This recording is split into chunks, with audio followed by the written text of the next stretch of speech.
নমস্কাৰ বন্ধুসকল, কেনে আছে? আগৰ বহুত ভালে আছে। স্বাগতম জনাইছোঁ আপোনাক নতুন এটা ভিডিঅ'লৈ। চ' বন্ধুসকল, আজিৰ এইটো ভিডিঅ'ত মই আপোনালোকক ক'ম নতুন এটা স্কলাৰশ্বিপ ওলাইছে, যিটোৰ নাম হ'ল HDFC বাঢ়তে কদম স্কলাৰশ্বিপ 2021-22। আৰু এই স্কলাৰশ্বিপটো ক্লাছ 9ৰ পৰা আণ্ডাৰ গ্ৰেজুৱেটলৈ যিমান ছাত্ৰ ছাত্ৰী আছে এই স্কলাৰশ্বিপটো এপ্লাই কৰিব পাৰিব। ঠিক আছে। চ' বন্ধুসকল, এই ভিডিঅ'টো বহুত ইণ্টাৰেষ্টিং হ'ব আৰু ষ্টেপ বাই ষ্টেপ চাই থাকিব। অলপ মানুহ ভিডিঅ'টো স্কিপ নকৰিব, স্কিপ কৰিলে কিন্তু বুজি নাপাব।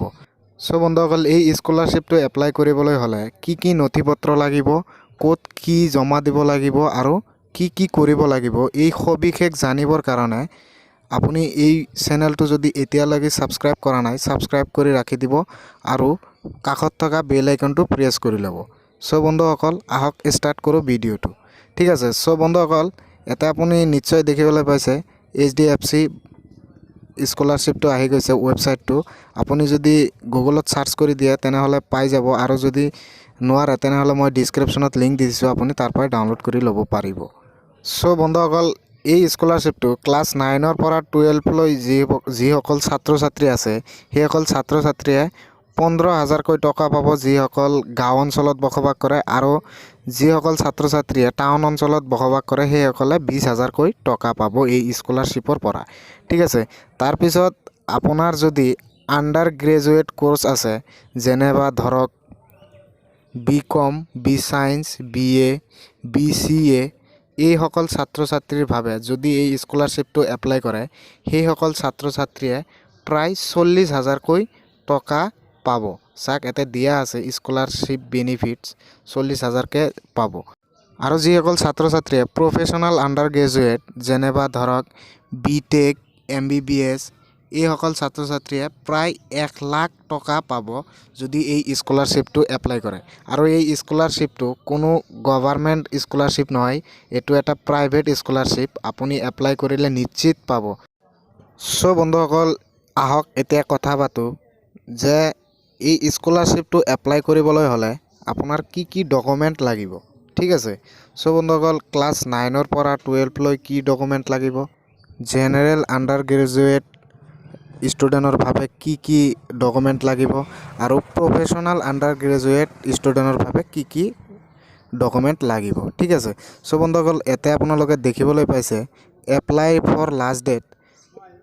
ইয়াৰ লাষ্ট ডেট আছে মাৰ্চৰ 15 তাৰিখলৈ 2022। ঠিক আছে। ইয়াতে দিয়া আছে 15/3/2022। আৰু এই স্কলাৰশ্বিপটো মই আগতেও কৈ দিছোঁ, এই স্কলাৰশ্বিপটো গভৰ্ণমেণ্ট নহয়, প্ৰাইভেট। ইয়াতে দিয়া আছে HDFC বাঢ়তে কদম স্কলাৰশ্বিপ। আৰু এই স্কলাৰশ্বিপটো সকলো কেটেগৰীৰ মানুহে এপ্লাই কৰিব পাৰিব। আৰু এই স্কলাৰশ্বিপটো 15 তাৰিখৰ মাৰ্চৰ 2022লৈ অন্তিম তাৰিখ আছে। আপুনি মাৰ্চৰ 15 তাৰিখলৈ এপ্লাই কৰিব পাৰিব। এতিয়াই এপ্লাই কৰি থোৱাটো ভাল, আপুনি যদি কৰা নাই কৰি থৈ দিব। ঠিক আছে। চ' বন্ধুসকল, ইয়াতে দিয়া আছে ক্লাছ 9 to 12, 2021-2022 ইলিজিবিলিটি। আৰু এটা দিয়া আছে জেনেৰেল আণ্ডাৰ গ্ৰেজুৱেট আৰু প্ৰফেশ্যনেল আণ্ডাৰ গ্ৰেজুৱেট। এই তিনিটাৰে কি ডকুমেণ্ট লাগে এপ্লাই কৰিবলৈ হ'লে সেইবোৰ আমি এতিয়া চাম। চাওক, ইয়াতে ডকুমেণ্ট দিয়া আছে মাৰ্কশ্বিট, প্ৰিভিউ মাৰ্কশ্বিট দিব লাগিব। আপুনি যদি ক্লাছ 9ত হয় 8ৰ মাৰ্কশ্বিটটো দিব লাগিব, যদি 10ত হয় 9ৰ মাৰ্কশ্বিটটো দিব লাগিব। ঠিক আছে। তাৰপিছত ইয়াতে দিছে government issue identity proof, Aadhaar card, voter identity, driving licence, PAN card, যিটোৱে নহওক কিয় আপোনাৰ যদি আধাৰ কাৰ্ড বা ভোটাৰ আই কাৰ্ড বা পেন কাৰ্ড আছে দিলেই হৈ যাব। ঠিক আছে। তাৰপিছত দিয়া আছে কাৰেণ্ট ইয়েৰ এডমিশ্যন প্ৰুফ, আপোনাৰ যে ৰিচিপ্ট আছে এডমিশ্যন লোৱাৰ সময়ত সকলো স্কলাৰশ্বিপ এপ্লাই কৰিবলৈ হ'লে এইটো লাগে। তাৰপিছত বেংক একাউণ্ট ডিটেইলছটো লাগিব। তাৰপিছত ফটোগ্ৰাফ এটা লাগিব। ঠিক আছে। তাৰপিছত যদি কেনেকৈ এপ্লাই কৰিব লাগে ইয়াতে দিয়া আছে হাউ টু এপ্লাই, আপুনি এইটো ভালদৰে পঢ়ি চাই ল'ব। চ' বন্ধুসকল, ইয়াতে দিয়া আছে চাওক, হিন্দীত দিয়া আছে, ইংলিছতো দিয়া আছে। আপুনি ভালদৰে পঢ়ি ল'ব কি কৰিব লাগিব। তাৰপিছত যদি আপুনি এই স্কলাৰশ্বিপটো এপ্লাই কৰাৰ বাবে ইলিজিবল তেনেহ'লে আপুনি এপ্লাই নাওত ক্লিক কৰি দিব। চাওক এপ্লাই নাও, এই এপ্লাই নাওত ক্লিক কৰি দিয়াৰ লগে লগে আপোনাৰ সন্মুখত এনেকুৱা এটা ইণ্টাৰফেচ আহি যাব। ইয়াতে দিয়া আছে চাওক ক্লাছ 9 to 12, ইয়াতে এপ্লাই নাওত ক্লিক কৰি দিব। আৰু ইয়াতে আছে জেনেৰেল আণ্ডাৰ গ্ৰেজুৱেট কোৰ্চ, ইয়াতে এপ্লাই কৰি দিব। আৰু যদি প্ৰফেশ্যনেল আণ্ডাৰ গ্ৰেজুৱেট হয় তেনেহ'লে তলৰটোত ক্লিক কৰি দিব। ঠিক আছে, তাৰপিছত এপ্লাই নাওত ক্লিক কৰি দিয়াৰ লগে লগে আপোনাৰ সন্মুখত এটা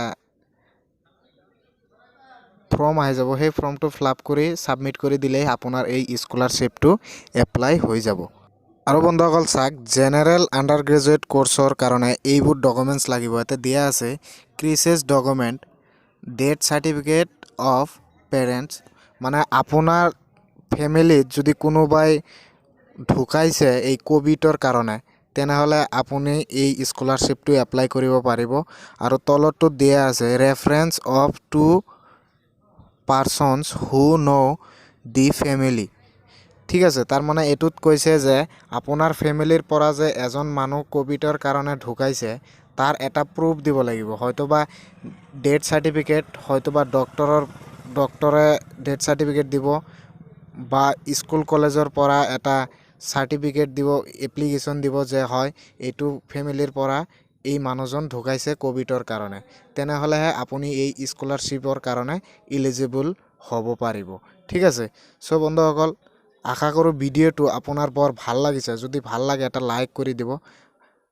আৰু আজিৰ কাৰণে এইখিনিয়ে। থেংক ইউ এণ্ড জয় আই অসম। আৰু যদি এই এপ্লাই কৰা ফৰ্মখিনিত কি বহাব লাগে, যদি আপোনাৰ লাগে ফুল প্ৰচেছটো কমেণ্ট ছেকশ্যনত জনাই দিব। মই ফুল প্ৰচেছৰ ভিডিঅ' বনাই দিয়াৰ বাবে চেষ্টা কৰিম।